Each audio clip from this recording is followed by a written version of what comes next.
Welcome to Sisterhood Makeover with Cinda Brown. As I promised, I am going to deliver 3 videos concerning domestic violence. And within these 3 videos, which will be about probably 15 to 20 minutes long, I'm going to begin to share my story. I'm going to be very open and intimate about the different things that I faced within my marriage and how I feel that our marriage came to a point of being restored and being healed. So domestic violence was a very, very dark place for me. So I want to let you guys know that. But I just don't want to leave you guys in that dark place. I want to tell you how I believe God helped me and my family to come out of that dark place. Now, so for this segment, I'm just going to kind of lay a foundation. I'm not going to get into anything deep, but I feel domestic violence is a very, very important topic that we need to be discussing, because sometimes people are in relationships and they don't even realize that they are in a domestic violence type of relationship because of probably the background that they have, that they're just used to being in a background that is chaos. People are being very aggressive towards one another. So it's like natural everyday life for them. That was not my case, but I know that is the case for many, many people. And I also want to put out the disclaimer that not only is there men beating women, but there are also women that beat men. So domestic violence could be a two-way street, or it could actually, some people are in a relationship and they're beating one another, and that's not okay, and that's not cool either. So the first disclaimer I want to put out there is that one, I'm not condoning domestic violence. I always tell any woman, even when I have the opportunity to share my story or to give my testimony, I always tell every woman, if you can get out for your safety, get out, because you never know the extreme of the domestic violence, that it could mean life or death for someone. And it's not that I'm downplaying the things that I went through in my marriage concerning domestic violence, because there were moments or times that I felt like I would probably lose my life. But also, I just want to make sure that I'm telling women the right message to, get out, separate yourself when you need to. I think the only reason why I was able to stay within my marriage is because my relationship with God. And I know there are some women that believe in God, they pray for their spouse, they believe wholeheartedly that things would change and things would turn around, and probably stayed in relationships and it didn't end in a positive way for them. I just think by the grace of God, my story is a little bit different, that things did change in my household. But one key thing that I feel why things changed in my household is because my husband, he was committed to changing. He was not in denial of the behavior that he was doing towards me. So he didn't, he just was not in denial. He didn't say, oh, there's nothing wrong with me, you're the problem. He faced himself, he faced his problem, and he wanted to change. And so we, as he worked on things along, because there were moments and I'm probably going to skip kind of around and all over the place just for this first video. But I want to make sure I set up a platform and get the message out there. He, had to work on some things for himself, like he did go through anger management counseling. So sometimes you also, although you do believe in God, you do have to do the practical things as well, as far as getting counseling or seeking help outside of your church. And I also want to lay the foundation for that too. I didn't always get the help from my church that I guess I felt I would get. And so I don't want to set up a false message that if you go to church, you just believe in God, you go to church, that everything is going to be okay. When I say that God worked in my life, changed me, changed my husband, and changed my marriage, is because I had a true, authentic relationship with God. I drew myself unto Him. I got myself in tune with Him. I was going to church many, many times, going to church smiling, walking through the door smiling and struggling in my marriage, and no one ever knew what was going on. And I could just remember one time going to church because of the dynamics of what had happened, and my pastor was able to discern what was going on. She asked me, and I informed her what had happened. And I remember her and her good intentions asking the church to pray for me. And so we went, I stood in front of the church, and the church stood up and they prayed for me. But although it was my pastor's good intention, I even learned from that situation that it wasn't so good that she made that available to the whole entire church, because people are at different places when they're in churches. And so really, it made me feel like I came up under ridicule. Anytime I had a scratch or anything on my body, people was like wondering, okay, did your husband do that? I could remember I had broke my arm, although me and my husband was kind of like in a verbal altercation. But I just remember being angry, and I hit the bed set, or probably he tried to block my arm, and it ended up hitting the bed set, and I ended up getting a fracture in my arm. And I just remember feeling the shame of going to church because I had to get a cast because I had a fracture in my arm, of everybody, I guess, thinking that my husband threw me down the stairs or something. So pastors, I would give this word of wisdom and advice to you. When one of your congregation members shares something so intimate with you that's going on with within their relationship, please do not broadcast that to the whole congregation, because everybody's not ready for what's going on in different people situations in their lifestyle. And to this day, I'm sure, because I never brought it up to her, that pastor do not know of the things I went through just with congregation members, looking, the ridicule. And I'm the type of person, I never want to be a victim, and I never want to feel victimized.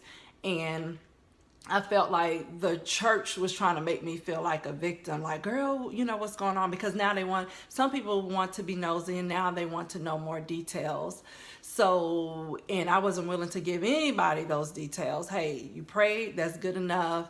I mean, I had people, coming up to me like, I didn't know you was going through that. You never know what's going on in people's household. So it's pastors, again, it's not a good idea. I know your heart is to have the church to stand together and to stand in the gap with one another. But it's not a good idea when it comes to a sensitive situation like that to tell your whole congregation. So now that we have that set up, one, let's go back over again. Women, or if you're in a domestic violence type of situation that you feel like your life is being threatened, please get out. Please go talk to someone, find some type of support. 2, leaders, if people come to you explaining what they're going through in their marriage concerning domestic violence, please do not air that information to anyone else, because everybody is not mature enough to handle the information. 3, when I'm going to be talking about my relationship with God, I'm not talking about going to church, because anyone could go to church. Anyone, I'm not even talking about knowing all the church lingo. I'm not even just talking about reading my Bible or anything like that. I'm talking about having a true and authentic relationship with God, that you're hearing his voice so clearly in your situation, because he's the only person that you have to turn to for comfort and for peace, because you're not open to share your information with anyone else. Now, although I went through my battle kind of silently, I do suggest to women, please go and speak to someone. Even if it's someone that you feel that's been there and been through it, please go and speak to them. And I know that sometimes it's difficult, because probably if you're a woman like me, if you decide to stay, that people kind of frowned upon that as well. I mean, I've had people in my life, just because they know my husband and because I was a good woman, and I was a woman of wisdom that covered him and didn't tell everyone my business. I only began to share my story about domestic violence when I felt our relationship got to a point that it was being restored and it was being healed, and that my husband felt okay with me sharing it, because that could be the flip side of it too. Now everybody's looking at your husband cockeyed because of you sharing your story. So you really have to make sure, even before you begin to share your testimony, you share your story, that you're in a place of healing, that the person that you're with, if you decide to stay, if that's a good situation for you to stay, that they're in a place of healing and in a place of restoration. And this is something that you guys are willing to share together. Because just like myself, I am writing on a book concerning the situations that I face, because I just feel like it would help so many men and women. But my husband is also working on his book, and I'm not going to give the title of his book, but he's basically, because he dealt with abuse as he was a young child with his father, so he's basically telling his story of how he refuses to be like his father, and that he's no longer walking in that path. So that's just a little detail I'm going to give you concerning his book. So this topic is going to be a very, very serious topic. It's going to be kind of heavy. I'm not going to have time to share every detail of my story, but I'm going to try to be as open as I can. And women, if you are facing domestic violence and if you feel that you want to reach out to me, please do so. If you feel like you can't reach out to anyone else or talk to anyone else, please talk. Please find a place where you feel comfortable and you feel safe to begin to tell your story. Now I think I have set up the stage, so let me tell you what you have to look forward to in the days to come. So next Monday, I'm going to share how I don't know how it kind of started. Even when me and my husband, he and I dated, he showed signs of being very, very aggressive, and even he's never hit me or anything like that. Even within our marriage, he's never hit me. He's just put me kind of like in compromising positions, and and different things like that still cause harm to me, or could have caused harm to me in a fashion of death. And then after we talk about how, I guess, our relationship, our marriage turned into a domestic violence type of marriage, the next video, I just want to talk about that dark place that it took me to emotionally. And then hopefully in that last video, because I only want to do this video and 2 other videos, because I want to just kind of tease you guys a little with this story, get some information out in an ebook or book form to you, and then actually pick up next season, probably get into domestic violence even more so. But if I feel like this is really helping women and helping men, and they want to hear more information, or it's helping them for me to share my testimony, I will, continue talking about domestic violence for a couple of more sessions. So we're going to talk about, I've set up a platform, I've given my disclaimer. So we're going to talk about how domestic violence began to heighten in my marriage on the next session. And then we're going to talk about the dark place that I went to. And hopefully after I talk about the dark place that I went to for half of the video, I will talk about how I got out of that. So just thinking about that, guys, I may have to do one more video, because I want to share a little bit about how my husband began to change too. And probably I could talk him into, he's not a big video talking type person.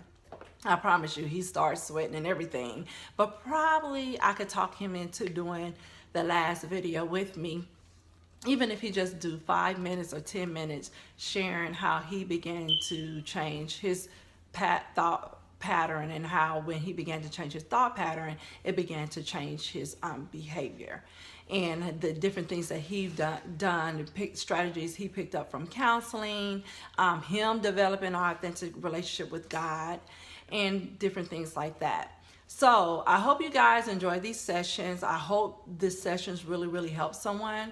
But we are going to talk about how me and my family defeated domestic violence, how we knocked domestic violence out. And this is round one. So, or should I say, stay tuned for round one. And I thank you guys for tuning in. I thank you once again for supporting Sisterhood Makeover with Cinda Brown.